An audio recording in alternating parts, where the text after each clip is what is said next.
Alaikum salam. Alhamdulillah. How's it going? Alhamdulillah. It's good to see you. Alhamdulillah. Well. What you been up to? Nothing much. Just Man, I'm tired. oh man, where'd you traveled this week, right? No, not this week. Trip's coming up, but just getting prepped for programs and stuff. Oh, it's fun. Alhamdulillah. Especially after class this week, a couple of emails came through that it's like so this is one email, right? This lady emails, it's a really long email about how she's read that the Quran never talks about covering the head, right? Now, it's not a messed up thing necessarily, but she says, I read the ayah and I read, what it says in Surah number 24, Surah An-Nur has the ayah, right? And it uses the word khimar, which is for veil. And I looked up the dictionary and it says things like a shawl or cover, so it never ever says anything about covering the head, right? And I start thinking, is this a common confusion, or is this just this one-time email? Yeah. So I do a little digging, and it's actually extremely common. Like, a lot of people think that the ayah is not talking about covering the head at all, right? So it's a really common confusion. I didn't know. So, one of the things I really want to do is kind of address this in a sane way. I'm not interested in getting somebody to wear hijab. That's their decision, right? But at the end of the day, if something's being said about the Quran, we have to be honest.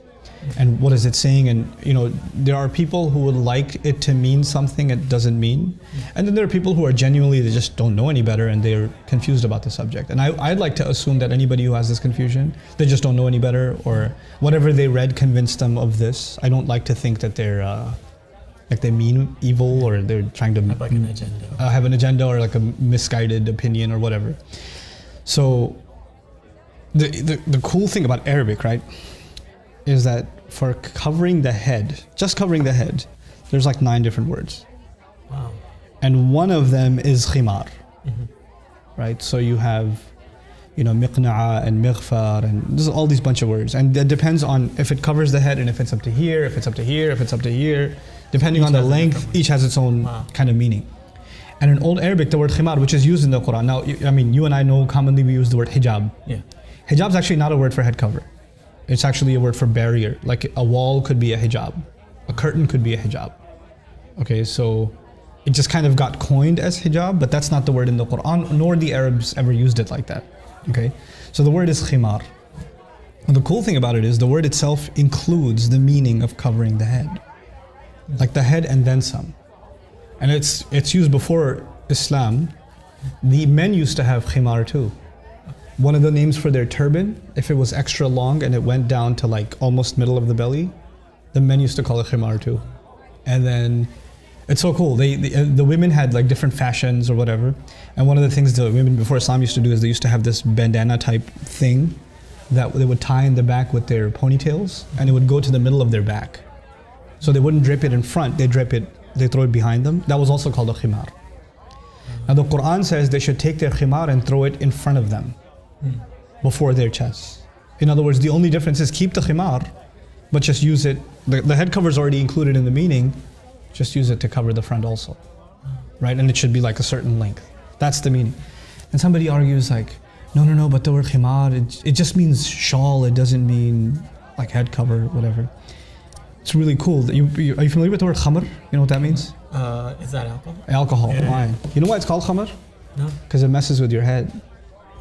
Khamara blocks your judgment. Khamara literally means to cover, and it's called khamr because it messes with your mind. It creates a block in your mind.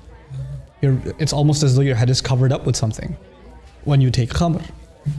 It's part of the meaning of the word. We're not even talking about the Islamic meaning. We're talking about Arabic itself. Back in the day, they'd see some horses are funny colors, from the neck onwards it's white and the rest of it's brown or something like that. They would say that horse is mutakhammir. It's like it has a khimar on. So, how are you going to explain that as the horses don't have shawls on? Yeah. It's just the length. It's just the length, and it's covering its head, and it's up to its neck and all the way down. So that's why they're calling it a khimar. So it's already in the language, but it's so unfortunate that when they say, okay, they should draw their veils over their chest. That's what some translations say, draw the veils over the chest. Well, a veil could be a shawl. It could be any kind of cloth. And, it doesn't really include head covering, right? But the Arabic word does. And so I feel like a lot of this confusion comes because people don't pay attention enough to the original language, and how a lot of translations, they oversimplify the issue and we start coming to drastic conclusions. But I think that even if you talk about all of this, like somebody gets upset and says, who are you to tell me that I have to wear this or that? I'm not anybody to tell you anything.